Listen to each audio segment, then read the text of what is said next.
Shalom, bien-aimé peuple de Dieu. Bienvenue dans notre plateforme de méditation intitulée Méditons ensemble.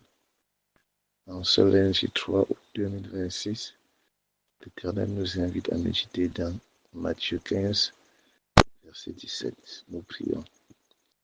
Dieu de grâce pleine de bonté, loué sois-tu pour ce jour nouveau que tu nous donnes, de venir dans ta présence à travers cette portion des Saintes Écritures.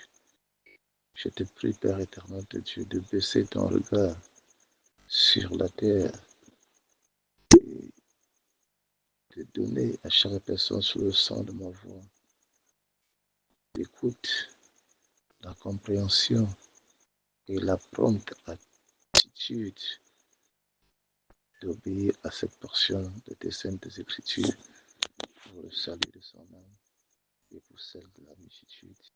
Au nom de Jésus-Christ. Amen. Je lis pour nous dans la Bible, verset 8 secondes, Matthieu 15, 17. Car c'est du cœur que viennent les mauvaises pensées, les meurtres, les adultères, les impudicités, les vols, les faux témoignages, les calomnies. Amen. Bien-aimé, ce verset est une réaction du Seigneur Jésus-Christ face à l'indignation des pharisiens et des scribes au sujet du fait qu'ils ont vu les disciples de Jésus manger sans s'être lavé les mains. Alors, le Seigneur saisit l'occasion pour nous faire comprendre que ce n'est pas ce qui entre par la bouche de l'homme pour son ventre qui peut le souiller, mais ce qui sort de son cœur. Non seulement il nous fait cette révélation, mais aussi il nous instruit sur les choses qui peuvent nous souiller si nous ne les évitons pas. Ce sont les mauvaises pensées, les meurtres, les adultères et la fornication, les impudicités, les vols, les faux témoignages, les calomnies.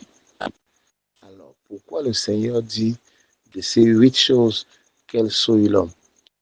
Nous dirons tout simplement parce que ce sont des péchés et rendent ceux qui les pratiquent impropres à s'approcher de leur Créateur. Et pourquoi les qualifie-t-il de provenant du cœur?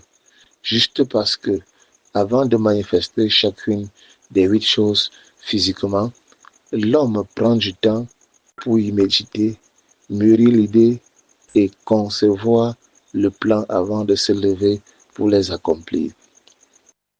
Mon frère, ma sœur, à travers ce verset, je viens ce jour, de la part de ton Créateur, te supplier de veiller sur ton cœur, afin de ne plus faire de lui le siège de méditation du péché, mais plutôt le siège de l'amour de Dieu et de l'amour de ton prochain. Et je finirai en disant, avec le sage Salomon, garde ton cœur plus que toute autre chose, car de lui viennent des sources de vie.